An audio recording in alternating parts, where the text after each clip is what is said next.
Assalamualaikum warahmatullahi wabarakatuh. Waalaikumsalam warahmatullahi wabarakatuh. Baik Bapak Ibu, sebelumnya saya ucapkan terima kasih dulu untuk ibu-ibu yang telah berkenan mengikuti diseminasi atau pengimbasan yang saat ini sedang saya lakukan. Hari ini saya akan mengimbasi apa yang sudah saya dapatkan di pendidikan guru penggerak, yaitu tentang budaya positif.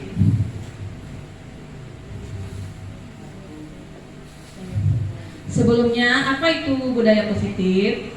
Budaya positif adalah nilai-nilai dan kebiasaan-kebiasaan di sekolah yang berpihak pada peserta didik agar mereka dapat berkembang menjadi pribadi yang kritis, penuh hormat, dan bertanggung jawab. Jadi dengan kita menerapkan budaya positif di sekolah, maka di sekolah kita nantinya akan terciptalah lingkungan yang positif. Lingkungan positif itu yang bagaimana? Lingkungan yang menjadi tempat aman dan nyaman bagi peserta didik. Karena sekolah wajib menciptakan lingkungan yang aman dan nyaman bagi peserta didik. Selanjutnya, perubahan paradigma.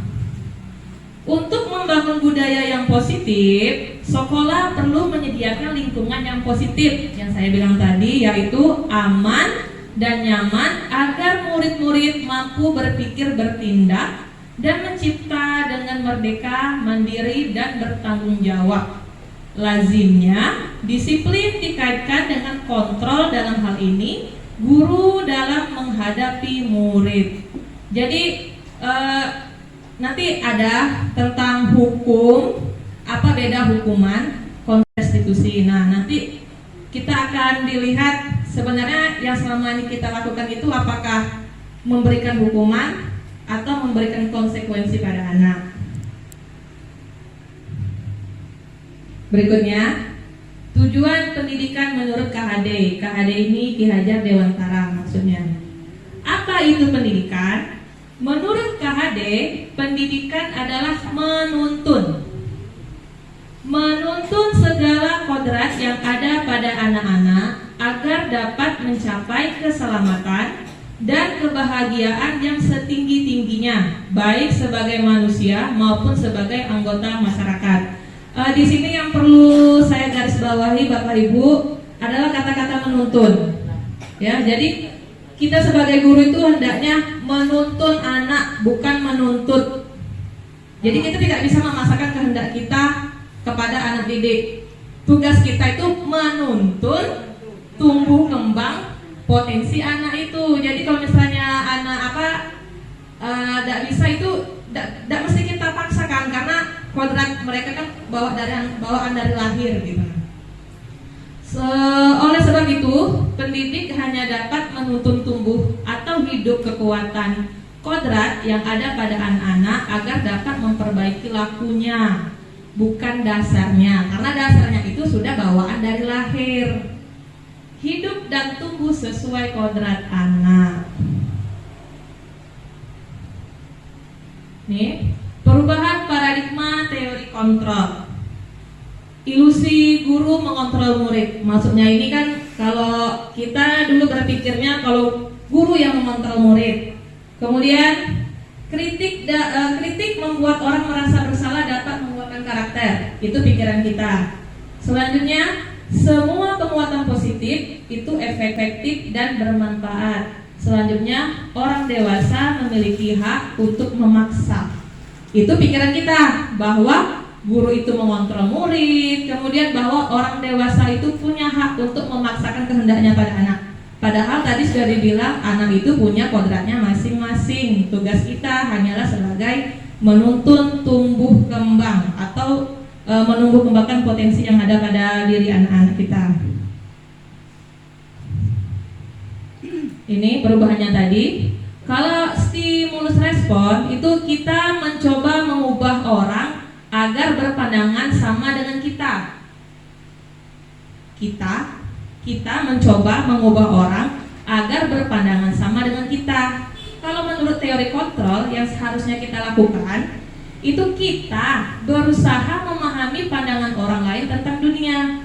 Berarti setiap orang itu punya pandangan yang berbeda. Tidak mungkin pandangan orang dengan pandangan kita itu sama. Yang kedua, perilaku buruk dilihat sebagai suatu kesalahan. Kita berpikirnya kalau stimulus respon itu, kalau anak atau siapapun yang berperilaku buruk itu berarti suatu kesalahan. Padahal semua perilaku, baik itu buruk, baik itu baik, itu pasti memiliki tujuan. Mau dia berperilaku buruk, pasti dia ada tujuannya melakukan itu, seperti itu. Kemudian orang lain bisa kita kontrol. Orang lain bisa mengontrol kita. Padahal hanya kita sendiri yang bisa mengontrol diri kita. Walaupun orang nyuruh itu, tetap keputusannya ada pada kita. Berarti hanya kita sendiri yang bisa mengontrol diri kita, bukan orang lain. Selanjutnya yang keempat, saya bisa dikontrol orang lain. Ya, kalau teori kontrolnya itu Anda tidak bisa mengontrol orang lain. Ya, kita tidak bisa mengontrol orang lain. Ya. Selanjutnya, pemaksaan ada pada saat bujukan gagal. Kan biasanya kan kalau misalnya kita bujuk-bujuk, tidak mau juga, akhirnya kita paksa kan, kita suruh paksa, buatlah beginilah, begitulah kan, pemaksaan kan. Nah, seharusnya bukan pemaksaan, ya, seharusnya kolaborasi dan konsensus menciptakan pilihan-pilihan baru. Jadi duduk bersama berkolaborasi, bukan pemaksaan saat rayuan kita gagal kita maksa. Itu adalah sesuatu hal yang salah. Ya. Selanjutnya, model berpikir menang kalah. Nah, model berpikir menang kalah ini harus kita hapuskan, diganti dengan model berpikir menang-menang. Pokoknya jadi ciptakan pikiran yang positif. Jangan pikiran yang negatif. Menang kalah itu kan negatif. Harusnya menang-menang. Iya betul, belum lagi mulai sudah merasa kalah, belum lagi maju ke medan perang sudah mundur duluan. Selanjutnya, apa makna disiplin? Tadi kan salah satu penerapan budaya positif adalah membuat disiplin yang positif di sekolah. Nah, sekarang apa makna dari disiplin? Makna disiplin itu berasal dari bahasa Latin, yaitu katanya disiplina, yang disiplina bahasanya ya, yang artinya belajar. Makna asal dari kata ini berkonotasi dengan disiplin diri dan murid-murid Sokrates dan Plato. Kemudian disiplin diri itu membuat orang menggali potensinya menuju sebuah tujuan, apa yang dia hargai. Jadi diharapkan disiplin diri itu memang berasal dari diri kita masing-masing, seperti itu. Namun dalam budaya kita, makna kata disiplin telah berubah menjadi sesuatu yang dilakukan seseorang pada orang lain untuk mendapatkan kepatuhan. Kita kan sering kayak gini kan, kamu ini tidak disiplin. Itu kan meminta orang untuk melakukan kepatuhan terhadap yang kita buat. Padahal seharusnya disiplin itu adalah disiplin dari diri kita sendiri. Contoh kemarin disuruh pakai baju biru, saya tidak pakai baju biru. Iya, contohnya seperti itu. Itu berarti disiplin.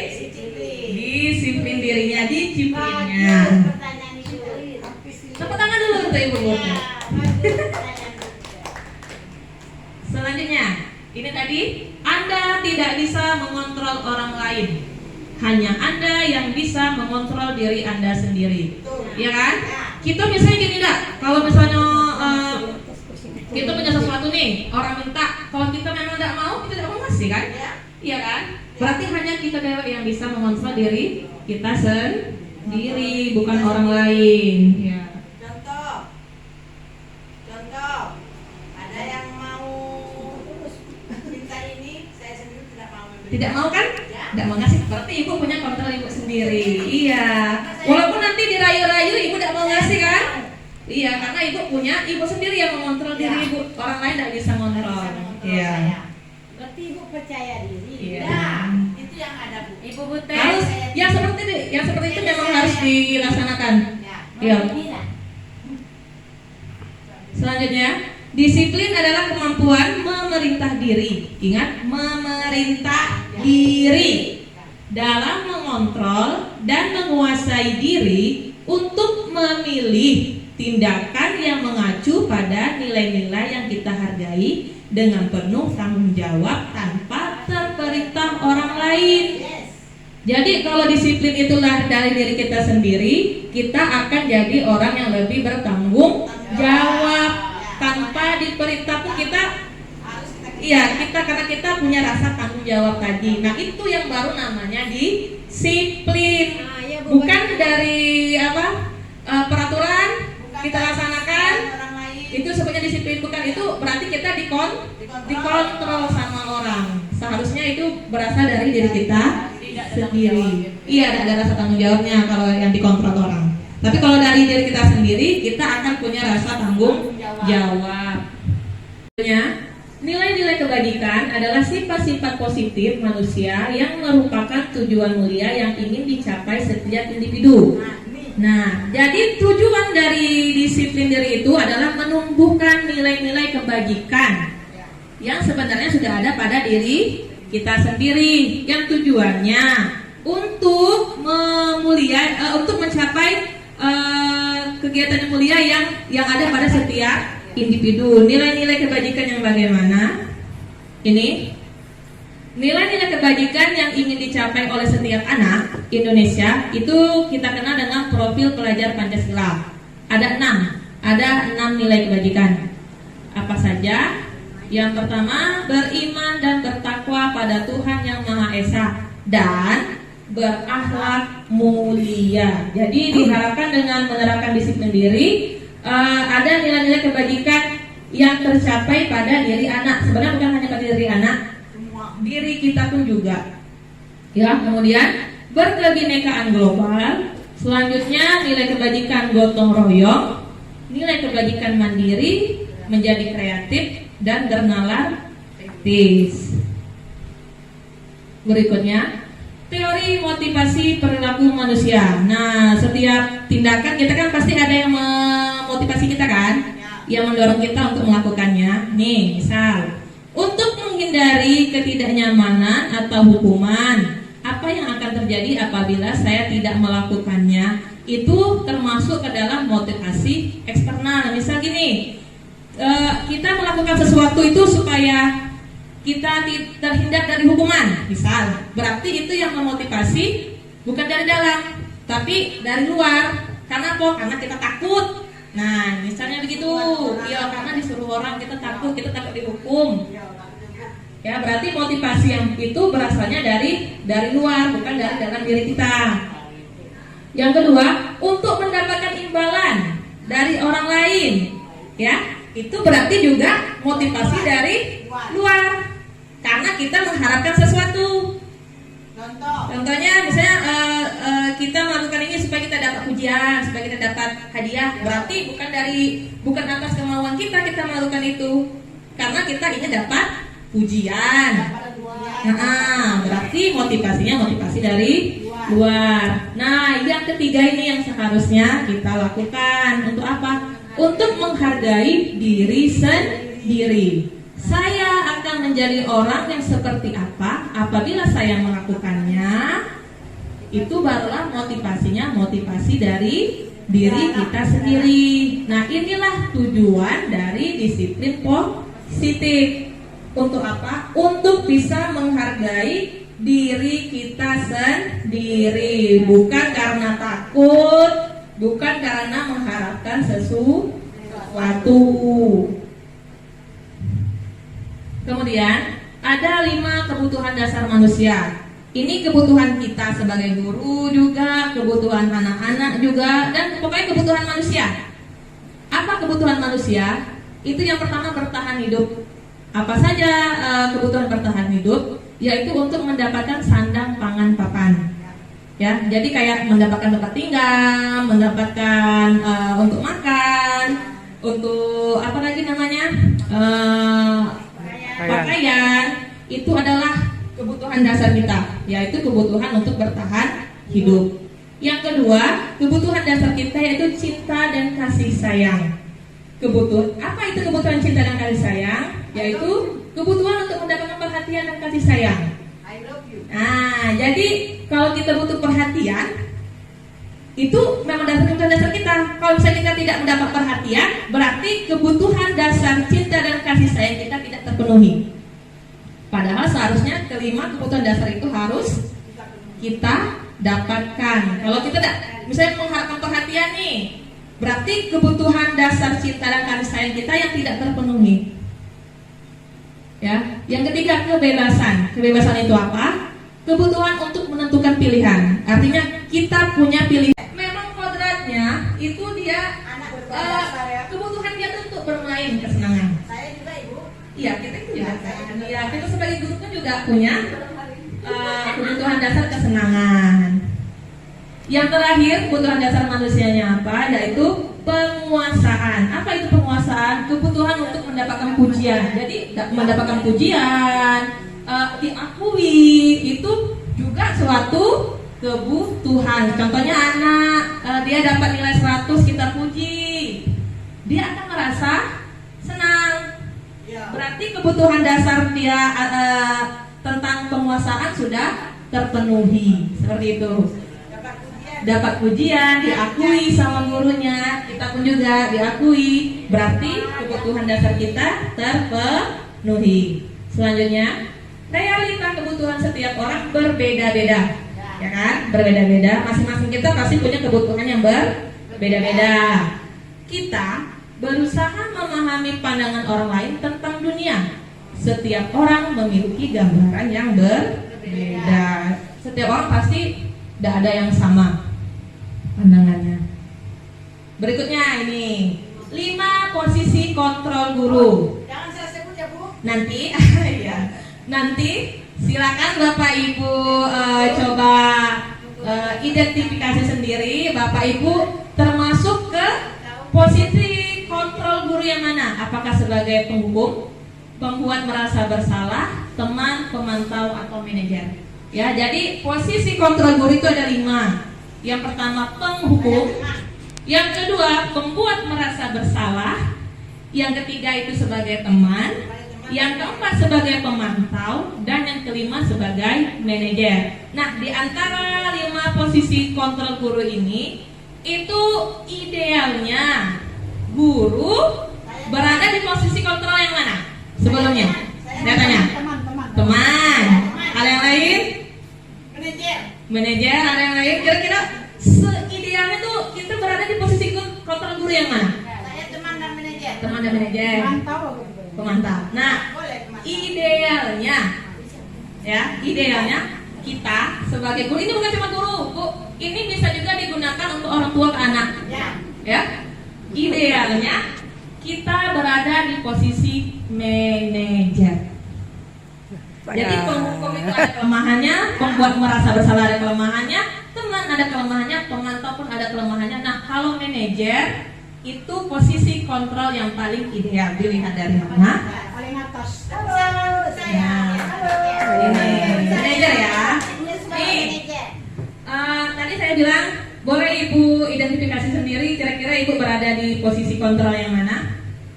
Nih, kalau penghukum dan pembuat rasa bersalah itu identitasnya identitas gagal, ya, karena dia menghindari hukuman. Biasanya guru penghukum itu apa yang dia lakukan? Biasanya dia berbuat suka menghardik, suka menunjuk-nunjuk, suka menyakiti dengan perkataan ataupun dengan fisik, kemudian suka menyindir. Itu berarti guru dalam posisi kontrol penghukum. Nah, apa yang sering dikatakan guru dalam posisi penghukum? Dia sering bilang gini, kalau kamu tidak melakukan, awas ya. Nah, itu guru posisi penghukum. Dia mengancam. Itu berarti penghukum. Apa hasil yang akan didapatkan pada diri anak? Anak akan menjadi pemberontak. Makanya kadang kalau kita ngancam itu anak bukan malah tambah nurut, malah tambah melawan, menyalahkan orang lain. Dan untuk menghindari hukuman, mereka akan cenderung suka berbohong. Selanjutnya, apa kaitannya dengan dunia berkualitas? Murid akan meletakkan guru di luar dunia berkualitas. Berarti guru itu tidak dimasukkan ke dalam dunia berkualitasnya. Guru penghukum itu tadi. Ya. Apa yang akan dikatakan sama murid? Murid akan bilang gini, kalau mendapatkan guru penghukum, biarkan saja, nanti juga marah-marah, marah lagi. Karena dia biasa apa? Dia biasa dimarahi, dihukum, diancam. Jadi ujung-ujungnya dia akan bilang kayak gitu, biarlah, nanti juga marah-marah lagi. Makanya dia akan menjadi pemberontak.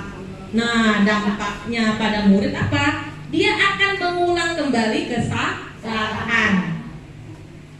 Jadi kesalahan itu akan diulang terus. Ya. Yang kedua, posisi kontrolnya adalah pembuat rasa bersalah. Nih, apa yang dibuat oleh guru pembuat rasa bersalah? Dia bilang gini, berceramah dan mengatakan seharusnya gini nak. Terus ibu kecewa. Sering bilang kayak gitu kan, ibu kecewa dengan kalian. Nah itu membuat anak menjadi rasa bersalah. Ibu stres nengok kamu kayak gini nak. Iya kan? Itu berarti posisi kontrol kita adalah sebagai pembuat rasa bersalah. Apa hasilnya? Hasilnya adalah menyembunyikan. Masa itu menyembunyikan kesalahan kita. Jadi anak itu jadi akan menyembunyikan kesalahannya. Kemudian dia akan menyangkal. Kemudian dia akan suka berbohong. Nah, kaitannya dengan dunia berkualitas, murid meletakkan guru di dalam dunia berkualitas. Beda ya dengan yang penghukum tadi. Kalau penghukum tadi ditaruh murid di luar, tidak masuk dalam dunianya. Nah, ya, murid akan berkata apa? Murid akan berkata, maafkan saya bu. Tapi setelah dia bilang maafkan saya bu, itu mentalnya itu menjadi jatuh. Biasanya murid yang mendapatkan guru pembuat rasa bersalah ini, muridnya akan menjadi rendah diri gitu. Nah, dia jadi setelah dimarahi sama guru, dia akan menjadi pendiam. Minder. Itu berarti murid yang mendapatkan guru dalam posisi kontrol pembuat rasa bersalah. Itu tadi ya, dampaknya pada muridnya akan merasa rendah diri karena dia dibuat gurunya itu merasa bersalah. Nah, yang teman ini sudah naik tingkat. Identitasnya itu identitas berhasil. Tetapi dia mengharapkan imbalan atau ketergantungan pada orang lain nanti anak jadinya. Apa perbuatan guru pada posisi kontrol teman? Nih, guru yang posisi kontrolnya teman itu dia akan berbuat alasan-alasan untuk muridnya. Misalnya gini, nak kerjakanlah nak, tidak kasihan kamu sama ibu. Nak kerjakanlah nak. Nah, itu berarti dia dalam posisi teman, kan? Ayolah lakukan demi ibu. Masa kamu tidak mau? Nah itu dalam posisi teman. Ingat tak? Ibu pernah bantu kamu ini. Dia berteman dengan anak. Ya. Apa hasilnya? Hasilnya adalah anak menjadi ketergantungan. Anak jadi ketergantungan sama si guru yang teman tadi.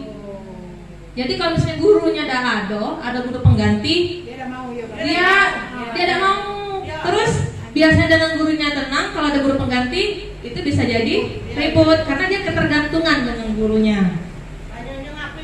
Iya, ngapa ibu tidak datang? Nah, gitu kan. Terus kaitannya dengan dunia berkualitas, murid meletakkan guru sebagai orang yang sangat penting di dunianya.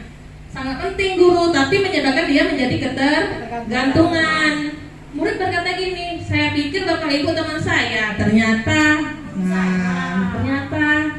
ya dampaknya apa? Murid itu jadi lemah, tidak mandiri dan ketergantungan. Selanjutnya pemantau. Apa perbuatannya? Kalau pemantau itu guru berbuat menghitung dan mengukur. Misalnya gini, ingat tak peraturan kita kemarin apa? Tahu tak kalau kamu melakukan ini hukumannya apa? Itu berarti guru pemantau. Nih, ya. Kemudian hasilnya apa? Menyesuaikan diri bila diawasi. Jadi kalau anak posisi guru pemantau itu hasil pada anak itu anak menyesuaikan diri bila diawasi. Kalau tidak diawasi balik ke semula bentuknya. Iya, misalnya ngambil sampah nih. Kalau ditengok guru, Ya B. ya B. Kalau tidak ditengok guru, Talahi B. ditalahi lah. Muka 2. Iya boleh, muka 2 ya. Selanjutnya kaitannya dengan dunia berkualitas, murid meletakkan guru, peraturan, dan hukum di dunia berkualitasnya. Murid akan berkata apa? Murid akan berkata berapa banyak bintang yang saya peroleh. Nah, saya berada di posisi pemantau.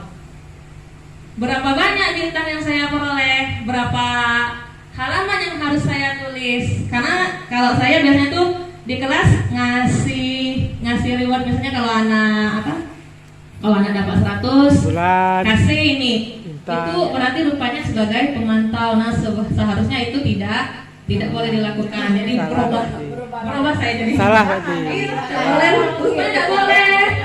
Salah Iya, tadi. rupanya tidak boleh kayak gitu. Seharusnya kalau anak dapat 100 juga kasih pujian, jangan mengasih sesuatu berupa reward. Nah, yang lain nanti nengok. Menuntut dia kayaknya menuntut kalian Hmm. lagi.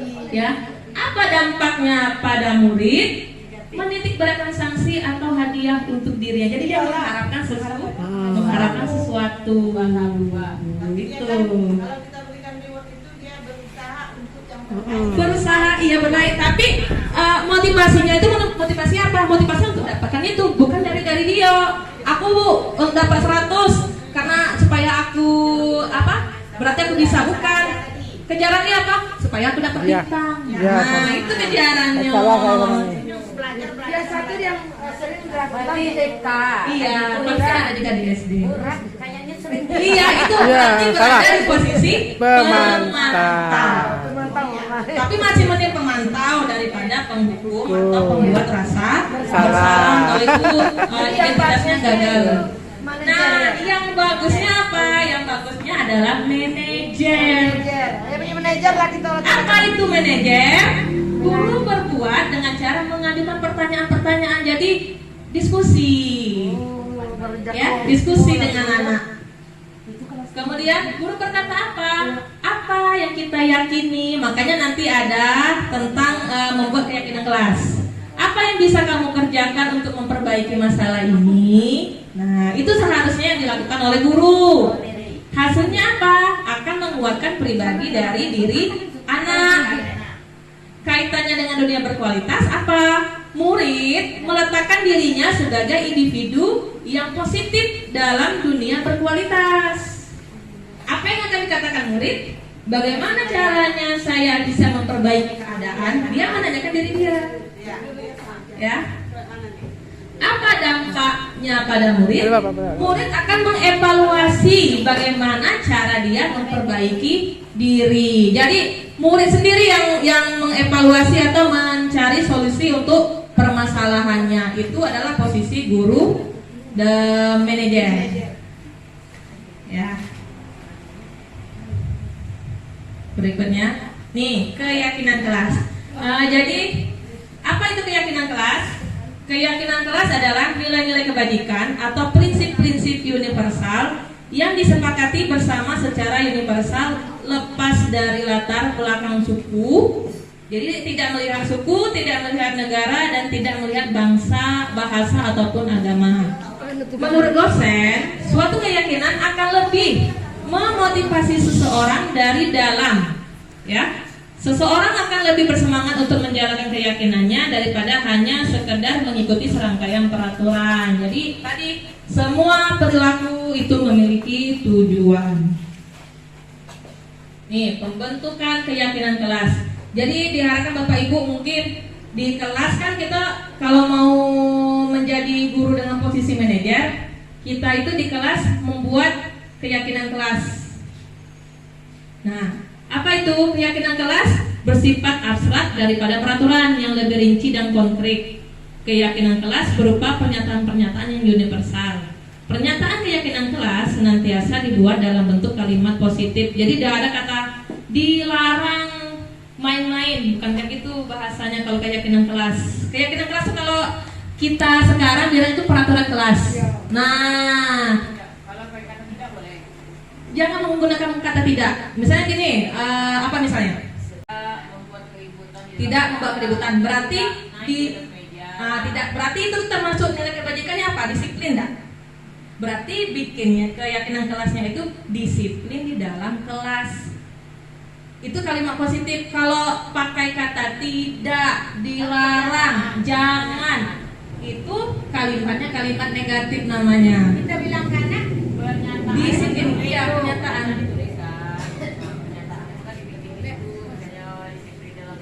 Nanti, tapi kalau dalam keyakinan kelasnya kalimatnya harus kalimat yang positif, jangan menggunakan tidak. Itu kalau tidak berarti kita kayak pemerintah, motivasinya bukan motivasi dari dalam diri, berarti dikontrol sama orang kayak gitu. Dia harus dari diri kita sendiri. Keyakinan kelas hendaknya tidak terlalu banyak. Jadi peraturan kelas atau keyakinan kelas jangan terlalu banyak. Ya, singkat, padat, jadi mudah diingat dan dipahami. Kemudian bersedia meninjau kembali keyakinan kelas dari waktu ke waktu. Jadi seandainya keyakinan kelas itu kalau dirasa tidak sesuai, bisa ditinjau supaya mendapatkan hasil yang lebih baik. Nih, ini tadi. Kalau peraturan kan di kelas dah. Kalau peraturan kan itu bahasanya dilarang mengganggu orang lain. Tapi kalau dalam keyakinan kelas, kan tadi keyakinan kelas bahasanya harus yang positif. Itu bahasanya menghormati orang lain dan diri sendiri. Dengan kita menggunakan bahasa menghormati orang lain dan diri sendiri, nanti motivasi yang terbentuk itu motivasi dari dalam diri anak. Tapi kalau bahasanya dilarang mengganggu orang lain, berarti kan orang yang mengontrol kita. Motivasinya motivasi eksternal atau dari luar.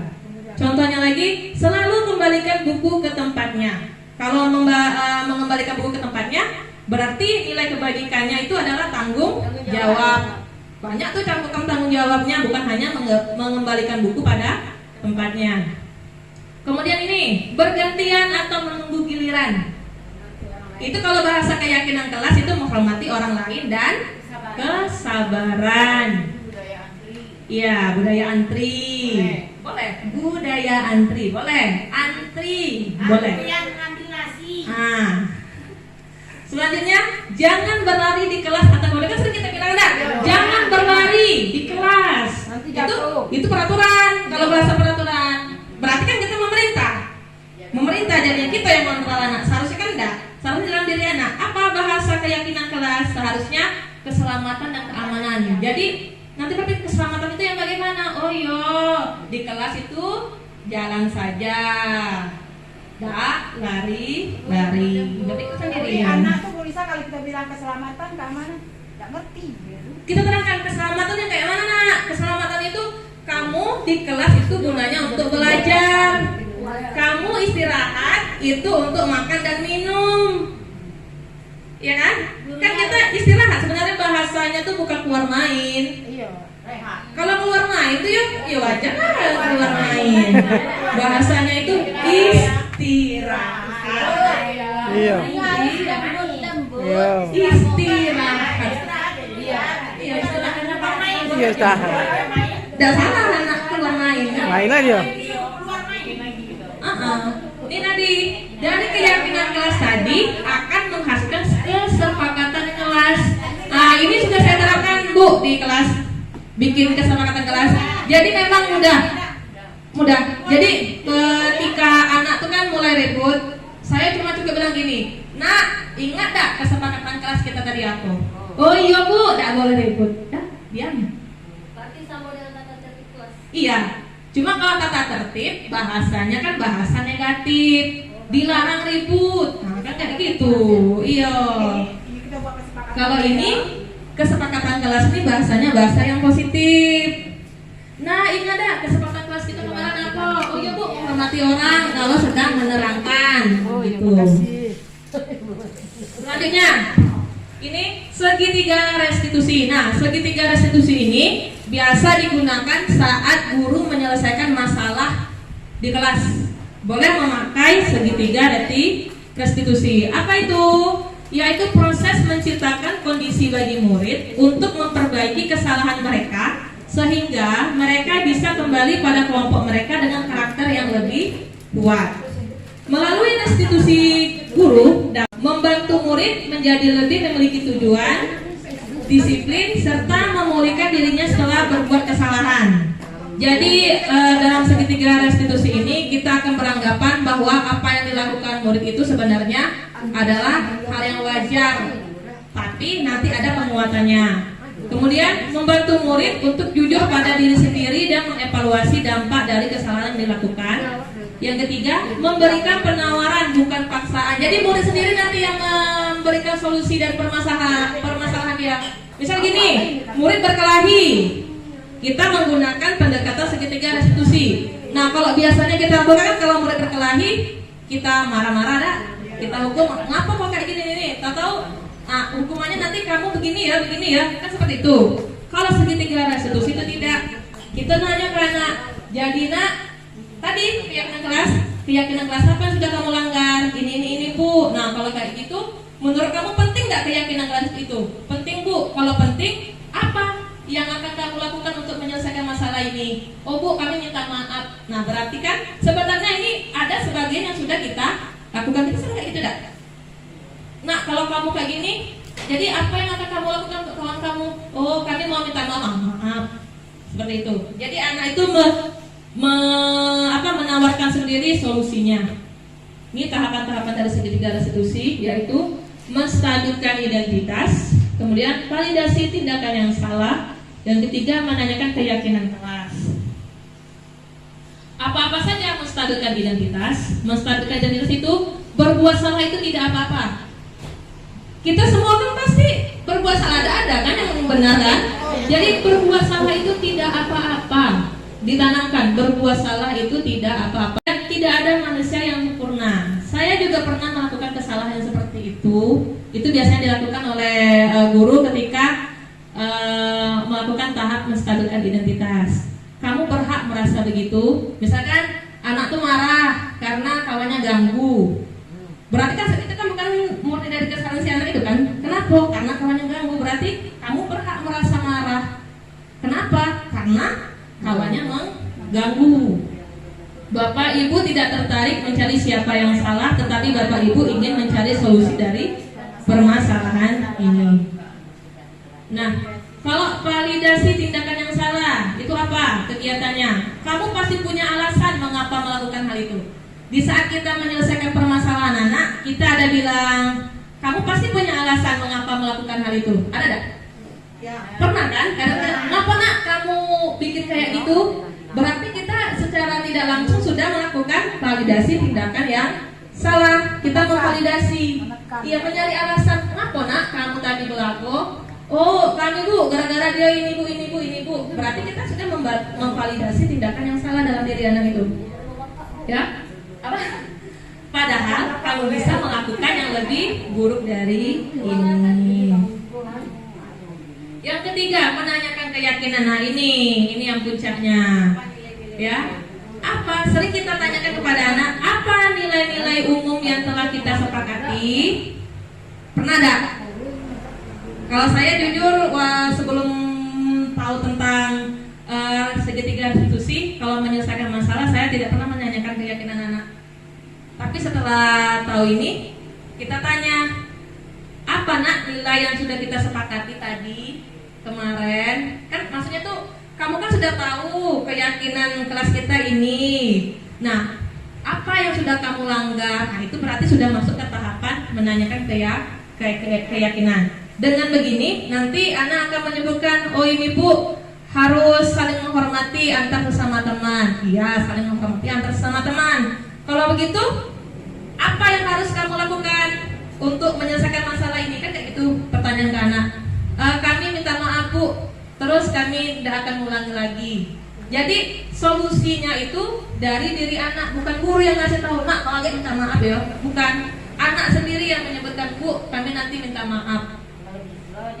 Nah, kalau kita kan yang sudah-sudah kita yang bilang, kamu minta maaf ya, kayak itu minta maaf, kan kayak gitu. Seharusnya kita menanyakan, jadi tindakan apa yang seharusnya kamu lakukan untuk menyelesaikan masalah ini.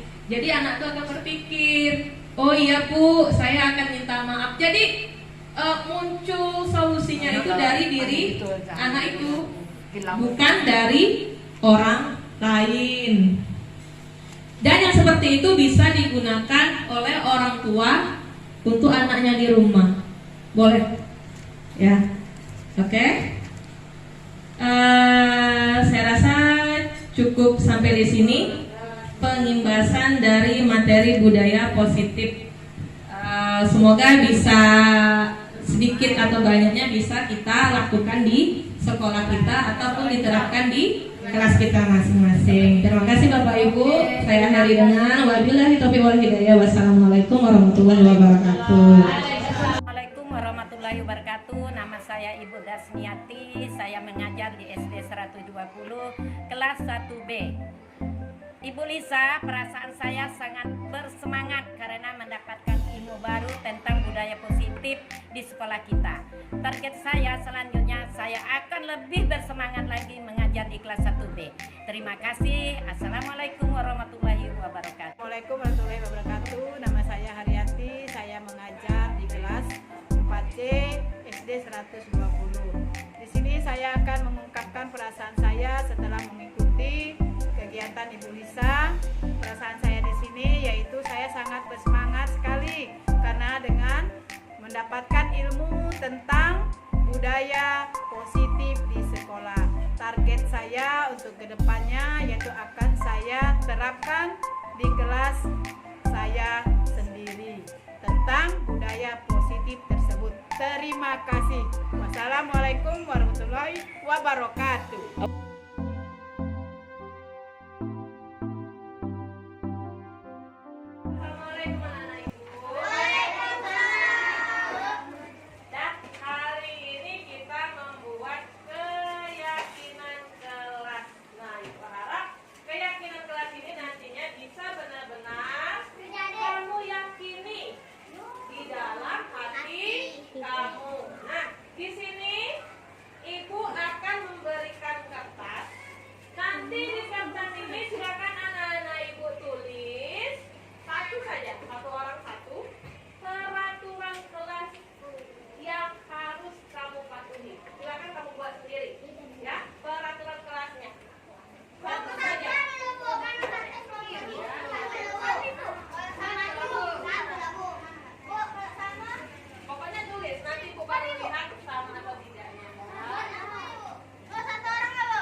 Silakan dibuat peraturannya.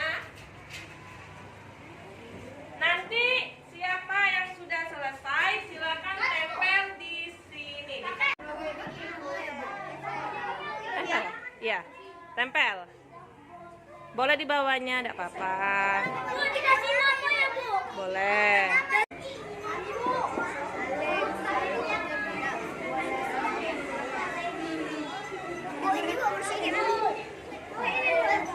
Boleh.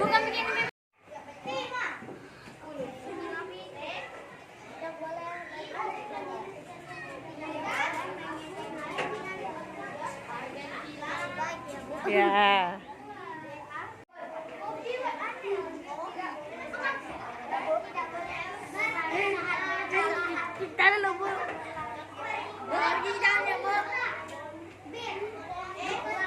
Sudah?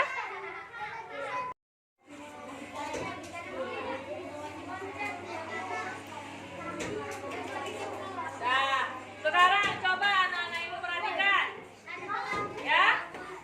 Di sini kita sudah dapat 1, 2, 3, 4, 5, 6, 7, 8, 9, 10, 11, 12, 13, 14, 15, 16, 17, 18, 19. Ada 26 peraturan kelas yang anak-anak ibu masing-masing buat. Nanti dari 26 peraturan kelas ini kita akan buat keyakinan kelas kita. Sekarang ibu baca dulu peraturan yang sudah kalian buat. Sebelum membuat keyakinan kelas, kita harus ubah. Ya, ubah kalimat peraturan kelas yang tidak positif kita ubah menjadi kalimat yang positif. Kalimat positif yang bagaimana? Yang tidak menggunakan dilarang. Itu kalimat positif nih. Coba Ibu baca dulu. Peraturannya tidak boleh ribut, tidak boleh main kasar, apa nih, piket dengan tanggung jawab, memperhatikan guru saat belajar, melihat ke depan saat guru jelaskan, mematuhi guru, harus jujur, tidak boleh bohong. Ya, bagus ya. Menghormati guru saat menjelaskan, sama tadi ya. Kemudian mengejek-ngejek. Maksudnya apa nih mengejek-ngejek? Tidak boleh mengejek-ejek. Tidak mengejek-ngejek. Selanjutnya membuang sampah pada tempatnya. Ya, bagus. Selanjutnya menghormati kawan. Bagus. Tidak boleh mengejek orang tua. Ya. Tidak boleh buang sampah sembarangan. Mendengar saat ibu guru menjelaskan. Jangan membuang sampah sembarangan. Sampah lagi ya. Terus menjelaskan, tidak boleh berkelahi. Tidak, apa nih? Tidak boleh ejek-ejekan dan pukul-pukulan. Terus tidak boleh menyebut nama orang tua. Terus tidak boleh ribut saat belajar. Nah, ini adalah peraturan yang kamu buat. Sekarang dari peraturan ini, Nika masih menggunakan kata tidak dah? Masih banyak kan menggunakan kata tidak, ya kan? Kita ubah menjadi kalimat yang positif. Apa itu? Kata tidaknya kita ubah, kita ganti dengan kalimat yang positif. Nah, sebelum itu kita lihat dulu ya. Tadi tidak boleh ribut. Tidak boleh ribut berarti apa tuh kata-katanya yang bagus? Dilarang ribut. Dilarang itu masih negatif. Tidak boleh ribut saat belajar. Tidak boleh ribut berarti harus tertib. Berarti apa? Tertib saat Belajar. belajar. Yang kedua apa? Tidak boleh main kasar. Berarti apa tuh? Kalau nggak boleh main kasar, harus apa? Apa yang dipatuhi? Tidak boleh berkenan. Tidak boleh main kasar berarti kita harus apa? Sama teman. Saling Menghormati. menghormati. Hormati. Saling menghormati apa, Nak? Menghormati sesama teman. Saling menghormati sesama teman. Tidak boleh buang sampah sembarangan. Sudah kalimat positif belum? Tidak boleh membuang sampah sembarangan. Belum. Kalau begitu apa kalimat positifnya? Jadi apa bahasanya bagaimana? Membuang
Oke. Kita tengok siapa yang jawab ya. Nah, Bisa lebih sekarang jawab. coba perhatikan nak. Sekarang dari kalimat positif ini kira-kira yang mana yang kata-katanya sama? Jadi kita bikin satu saja. Tertib saat belajar, saling menghormati sesama teman, sama nggak dengan ini? Nggak ya? Melaksanakan pikir dengan tanggung jawab? Nggak ya? Memperhatikan guru saat belajar? Melihat ke depan ini sama ya, berarti ambil 1B nak ya. Ini nggak usah ya. 4B, Bu. Ya, 4 ada lagi dak? Mematuhi guru? Sama dengan 4 dengan 5? Enggak. Mematuhi guru beda ya? Beda. Beda. Berkata jujur? Enggak. Ya. Menghormati guru saat menjelaskan? Itu udah ada. Sama dengan 4? Iya, sama, Bu. Memperhatikan guru saat menjelaskan atau menghormati guru saat menjelaskan? Yang mana? Menghormati guru saat Atau menghormati guru saat berarti yang ini kita hilangkan. Berikutnya membuang sampah pada tempatnya. Ada yang sama? Tidak. Menghargai teman ada yang sama? Ada. Yang mana nomor? Nomor 2. Saling menghormati sesama. Di 11 keyakinan kelas ini, ya, Ibu akan baca ulang. Coba perhatikan. Yang pertama, tertib saat belajar. Yang kedua, saling menghormati sesama teman. Yang ketiga, coba Yasir baca. Yang ketiga, melaksanakan Cis, cis dulu, aktivitas cis, dengan cis, tanggung cis. jawab. Yang keempat, coba Aurin baca. Nomor 4. Memperhatikan guru saat belajar. Memperhatikan guru saat belajar. Yang kelima, urutannya ya, coba Tuma. Mematuhi guru. Mematuhi guru. Yang keenam, Aulia. Kata jujur. Berkata jujur. Yang kedelapan, Akil. Membuang sampah pada tempatnya. Membuang sampah pada Loh. tempatnya. Yang ke-9. Kami, Bu. Habibi. Nggak boleh. Jakaron. Menghargai teman. Menghargai teman. Yang ke-10. Mas, Coba boleh. Dunia. Antar sesama. Saling menyayangi antar sesama. Yang ke-11. Siapa lagi? Kami, Bu. Bobby. Nih. Menyapa. Lewat. Yang ke-12. Kami, Bu. Eva. Menghormati orang tua. Ada 12 keyakinan yang kamu dapat. Sekarang kita tentukan dulu nilai-nilai kebajikannya apa saja. Ya.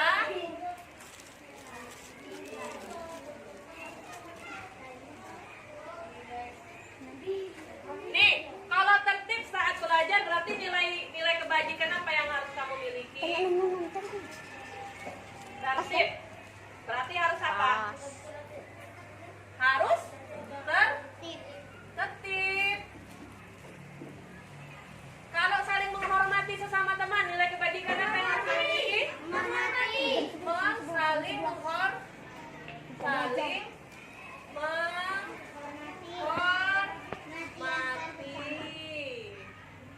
Kalau melaksanakan tingkat dengan tanggung jawab, apa nilai kebajikannya? Tanggung jawab. Apalagi memperhatikan guru saat belajar, apa nilai kebajikannya? Apa nak? Memperhatikan guru itu apa nilai kebajikannya? Apa? Menghormati itu berarti menghormati siapa? Guru. Ih, lengok. Mematuhi guru sama nggak dengan menghormati guru? Iya, Bu. Sama. Mematuhi guru. Sama. Berkata jujur apa nilai kebajikannya? Jujur.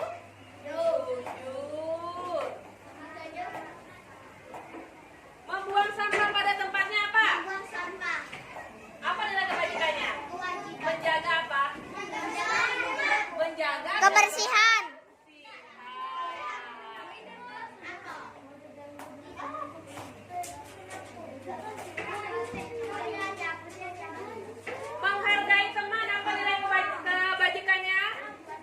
menjaga saling Saling apa kalau menghargai teman?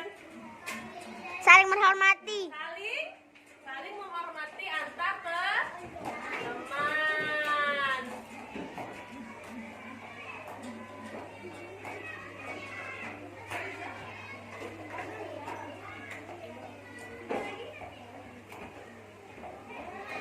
Saling menyayangi antar teman. Apa nilai kebajikannya? Saling menyayangi berarti Saling saling apa kalau saling menyayangi? Iya, saling tolong menolong. saling menyayangi. Saling menyayangi.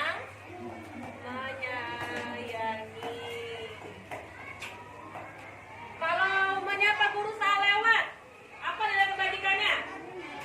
Menghormati guru.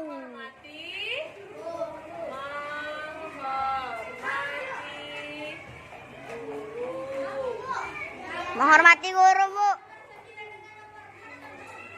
Ya, ini ya nanti ya. Kalau apa? Ya. Kalau menghormati orang tua apa nilai kebajikannya? Menghormati orang tua apa nilai kebajikannya? Mematuhi kata-kata orang tua. Hah? Boleh. Menghormati orang tua berarti apa nak? Apa tadi? Mematuhi